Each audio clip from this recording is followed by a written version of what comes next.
So you see we have this texture that wants to look kind of cool black. I did it white. But this is part of the celestial sphere. This whole cross. One celestial half, the other celestial half. So I'm going to go ahead and get rid of that giant white by just putting some of the blue back in, which will be enjoyable anyways. A little bit about the process. So I started with this beautifully sized canvas, 78 by 66. That means it's exactly 1 foot longer, 1 foot taller than it is wide. Now the reason that's kind of cool is because it kind of encompasses kind of a woman's top height with a man's top height.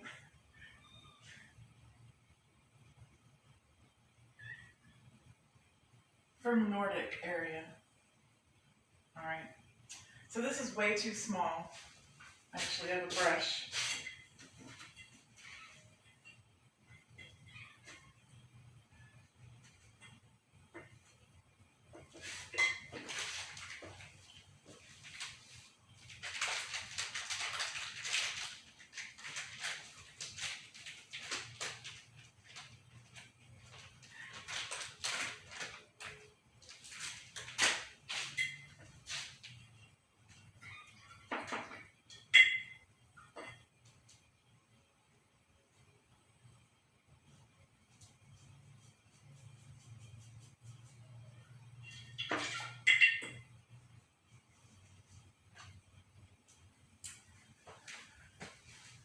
So let's start by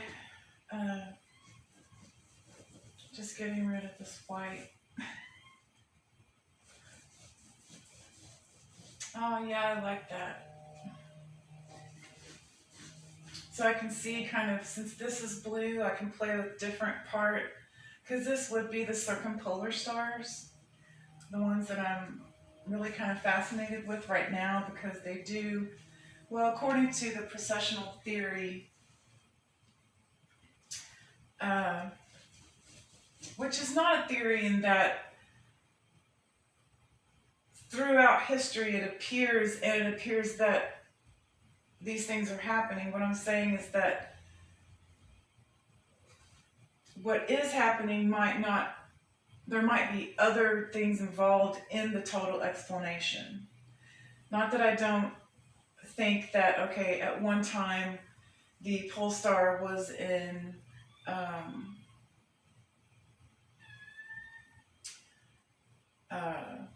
was the star Vega, and then the pole star was the star Thuban, and then the pole star was the pole star Polaris. I'm just not exactly sure, solidified in my mind, how that happens with two things,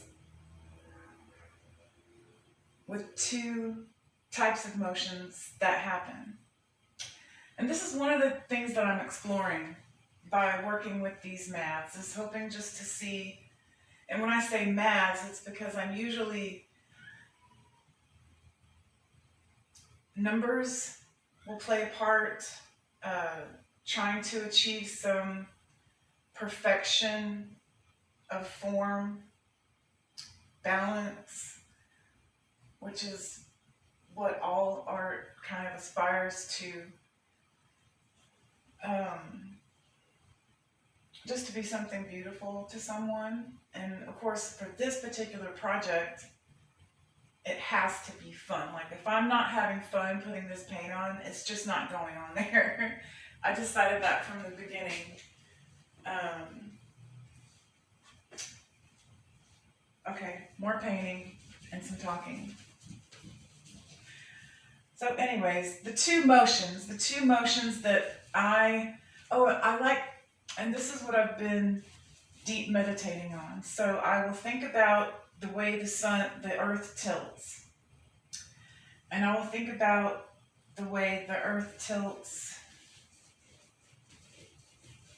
in relation to the sun and how that changes our seasons, of course. The days are the us spinning. We spin. The sun doesn't go anywhere. I mean, it is moving, but it's very slow. It surely doesn't cause the days. So we're spinning, and we see day and night, and then we're also moving around at a certain tilt. Now, if we weren't tilted, of course, the whole thing would be like this, and it would be all kind of equal on either side because it's round, so it wouldn't be getting the same at the middle as it would at the top. It would be more extreme because right now, because we have that slight tilt, you know, we enjoy our lovely seasons that are very different, you know, at the different poles and in the center of the earth. But comparatively speaking, you know, just that phenomena alone.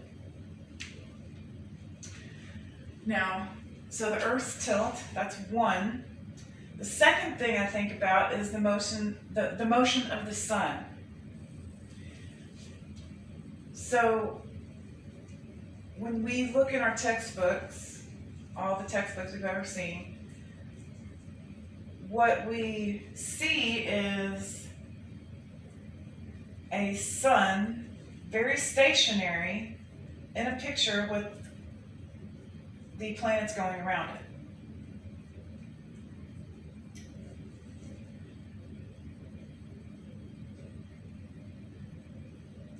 Now, of course, we've come to know that nothing is still, not even our sun, it's moving.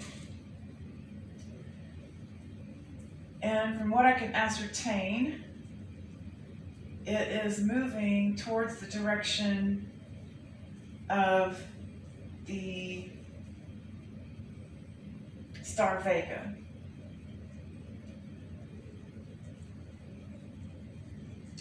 Now, when I think about the sun moving,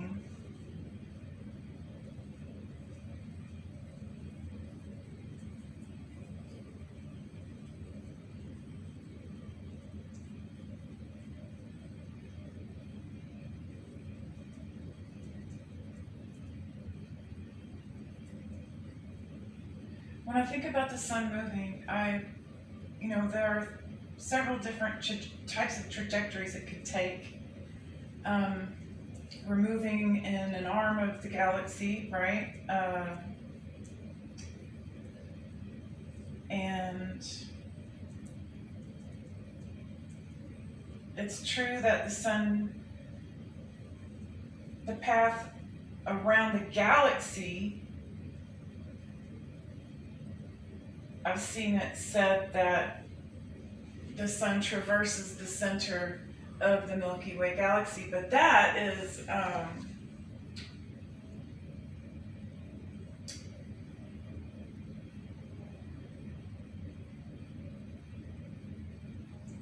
the reason the center is because we're there.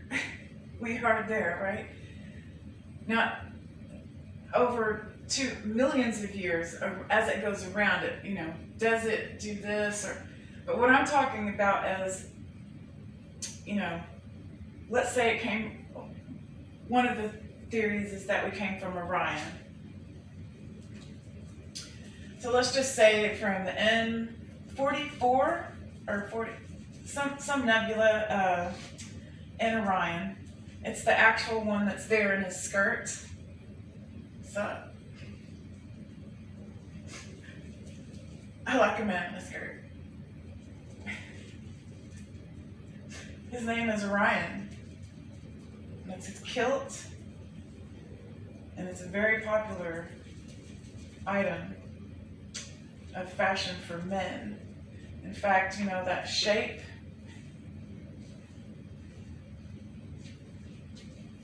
yeah. So Orion's up there, and there's a nebula there, and let's just say our star came from there. The sun came from the nebula of Orion, and it's going to the opposite side, which is Vega.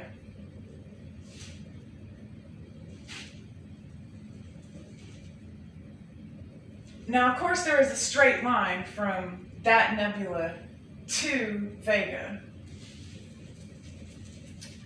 but it's not very likely that a burning, spinning ball of gas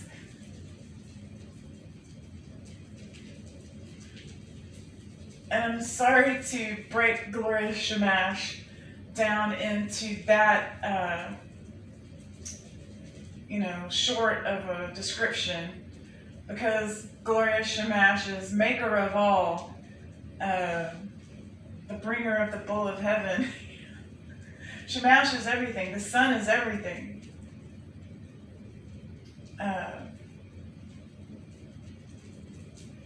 That's really so pretty with the blue. I love it. I'm not excited about that texture though. That is not good. I think this blue is okay. I'm not even going to start messing around with that blue surrounding the area. Like trying to put that back in or any of that. Because I don't know what I'm going to do there yet. And that would just be kind of a waste of time. So let's see what's next. So the sun could move, several different ways. Let's just put it out there for a minute. Let me get the next color of paint and I'll do a little sketch on it. Okay, so I did decide that I wanted to do 1, 2, 3, 4. I've been thinking about what the next move is. And I think I do want to do, because this is split in 4, the background and the inner area. Of course, right here, this is going to be cleaned up. I'm pouring here because it made this really nice stone.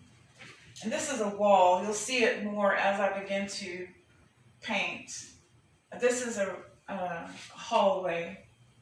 It's a gate or a door. And it is a golden rectangle, 60 by 37. But I've decided that I want this, this, and this, and this to be different hues. Let me get my coffee. I'll be right back.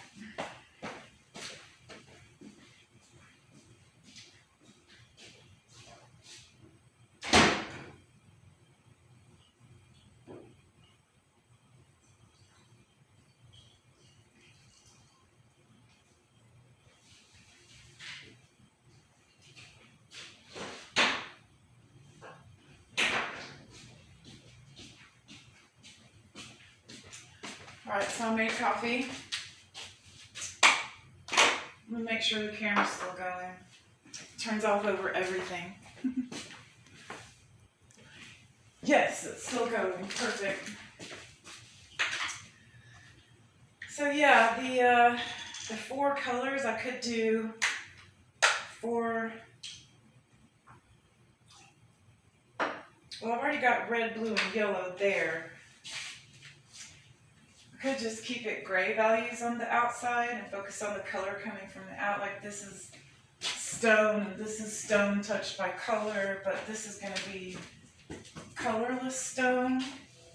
But I really just want to paint vibrant colors on the whole thing, and I think I just will. This is really just, it's the first painting I've started for just fun in a long time. A lot of paintings I've started because I had an idea that I wanted to express. And I've never don't think I've ever just done a painting that's on something this big. But I started doing these textures on several of these big paintings because that's what I wanted to do. Alright, let's get some Blue Nile from Blunt Life going. The names of some of these incenses, I'm telling y'all, they're just not right.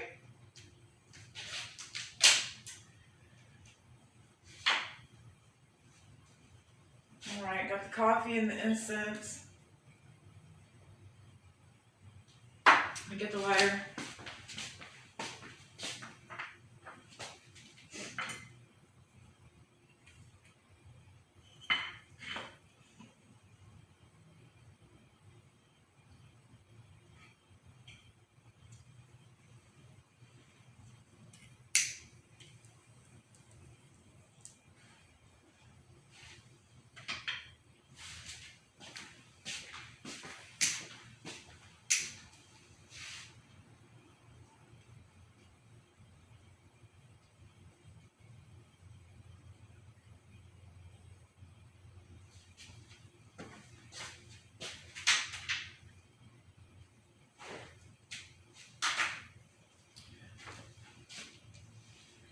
Now I don't want this to look like a carnival, so I've got to limit the palette somehow. And I've already got the primary colors.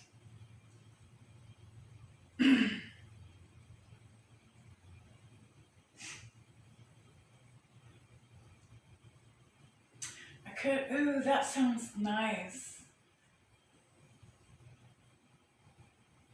Just sticking like whatever colors I put on there, don't go purple, don't go orange, don't go green. Just like if I choose a gold, I don't know, is that gonna work?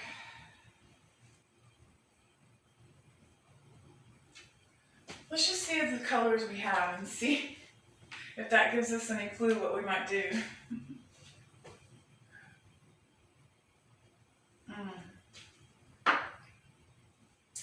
That is SB Caramel. That's good. All right, and we got, I'm not kidding. It is really nice though.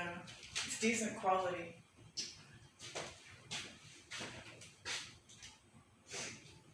I'm gonna put this over here. All right, let's get started. Back on the project here.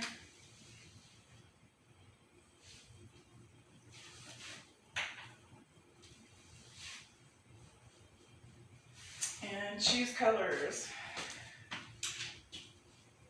We have purple, we have yellow,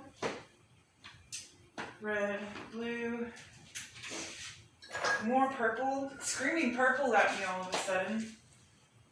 Purple and yellow, is that what I want?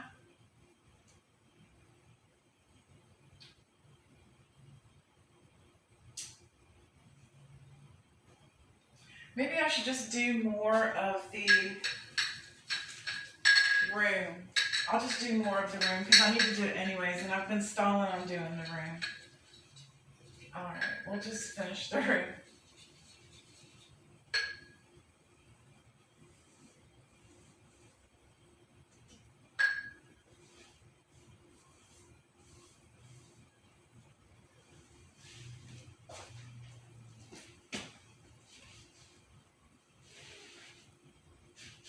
I did go buy me some towels.